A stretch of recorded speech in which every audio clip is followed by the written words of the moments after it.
Assalamualaikum teman-teman. Baiklah, pada video hari ini saya akan menganalisis materi bab 12 yaitu tentang sistem informasi radiologi dan bab 13 yaitu tentang perkembangan terbaru dalam sistem informasi kesehatan.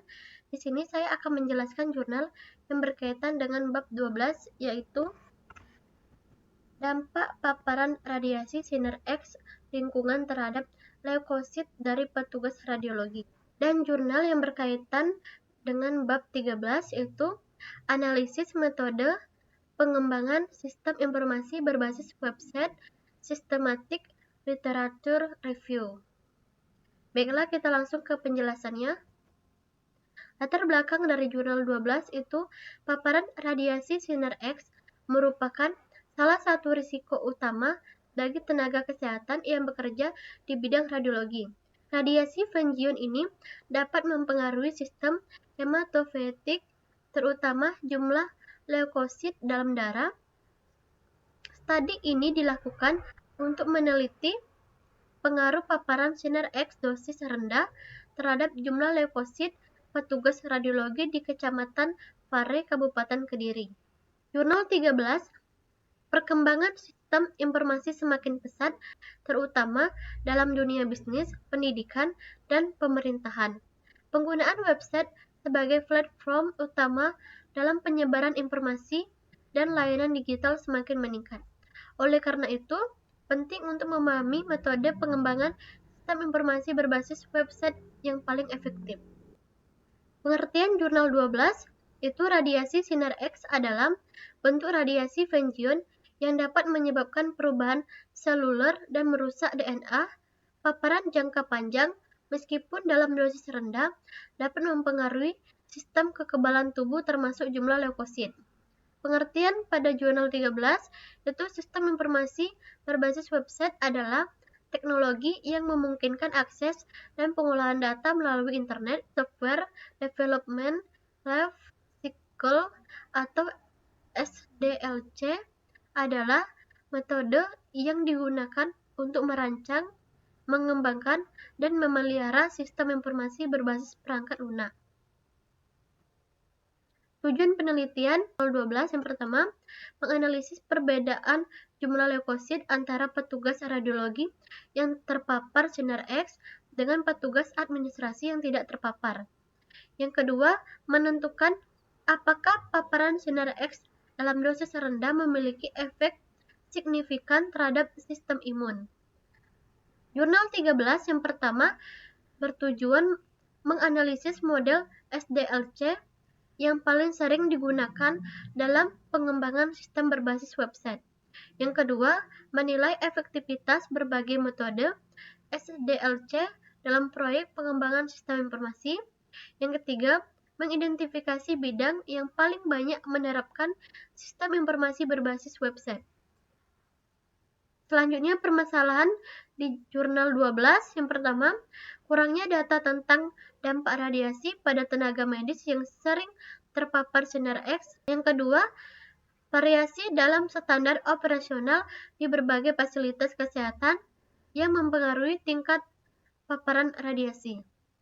Jurnal 13, yang pertama, kesulitan dalam menentukan metode pengembangan yang tepat untuk berbagai jenis proyek. Yang kedua, kurangnya fleksibilitas dalam beberapa model SDLC untuk menyesuaikan dengan perubahan kebutuhan bisnis. Manfaat penelitian jurnal 12. Yang pertama, memberikan informasi mengenai efek radiasi dosis rendah pada kesehatan tenaga medis. Yang kedua, mendorong pengelola fasilitas kesehatan untuk meningkatkan perlindungan bagi petugas radiologi. Jurnal 13 yang pertama, memberikan rekomendasi metode pengembangan terbaik untuk sistem berbasis website. Yang kedua, membantu pengembang sistem dalam memilih pendekatan yang sesuai dengan kebutuhan mereka. Selanjutnya, hasil penelitian jurnal 12. Yang pertama itu tidak ada perbedaan signifikan dalam jumlah total leukosit antara petugas radiologi dan petugas administrasi. Yang kedua, neutrofil pada petugas radiologi cenderung lebih rendah dibandingkan petugas administrasi. V-value sama dengan 0,0001. Yang ketiga, limfosit pada petugas radiologi lebih tinggi dibandingkan petugas administrasi, p-value sama dengan 0,004. Yang terakhir, tidak ada perbedaan signifikan pada jumlah eosinofil, basofil, dan monosit. Jurnal 13, yang pertama, model waterfall adalah yang paling banyak digunakan dalam pengembangan sistem informasi berbasis website. Dan yang kedua itu, Scrum dan Agile mulai banyak digunakan untuk proyek yang membutuhkan fleksibilitas lebih tinggi. Selanjutnya, kesimpulan dari dua jurnal tadi. Jurnal 12 itu paparan radiasi sinar X dosis rendah dapat menyebabkan perubahan jumlah leukosit, terutama dengan penurunan neutrofil dan peningkatan limfosit. Hal ini menunjukkan bahwa paparan radiasi bisa berdampak pada sistem imun. Kesimpulan dari jurnal 13 itu, metode waterfall masih menjadi metode utama dalam pengembangan sistem informasi berbasis website karena strukturnya yang sistematis. Namun, metode Scrum dan Agile lebih cocok untuk proyek yang membutuhkan fleksibilitas tinggi. Saran jurnal 12, penelitian lebih lanjut sebaiknya dilakukan di satu fasilitas kesehatan untuk mengurangi variabel eksternal. Perlu renovasi ruangan radiologi agar lebih aman bagi petugas. Petugas radiologi harus lebih disiplin dalam menggunakan alat pelindung diri. Saran jurnal 13, pengembang sistem harus menyesuaikan metode SDLC dengan kebutuhan spesifik proyek mereka. Metode Scrum atau Agile lebih disarankan untuk proyek yang dinamis dan terus berkembang. Yang terakhir, keamanan dan efisiensi sistem informasi berbasis website harus terus ditingkatkan. Selanjutnya, kasus 3 tahun ke belakang, jurnal 12. Yang pertama, peningkatan kasus gangguan darah pada tenaga kesehatan di rumah sakit yang sering terpapar radiasi. Yang kedua, studi di Rumah Sakit Surabaya menemukan dosis radiasi yang diterima radiografer lebih tinggi dari standar. Yang ketiga, penelitian tentang efek radiasi fusion pada pekerja di fasilitas nuklir menunjukkan dampak serupa. Kasus jurnal 13, peningkatan penggunaan metode waterfall dalam pengembangan sistem informasi bisnis. Yang kedua, studi menunjukkan Agile lebih banyak digunakan dalam proyek teknologi startup.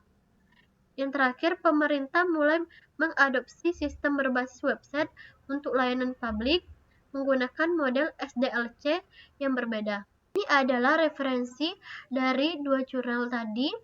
Yang jurnal 12 yaitu Salma Y. Ahmad H. Sukma BI, dan jurnal 13 Wahyudin Y. dan Rahayu DN 2020.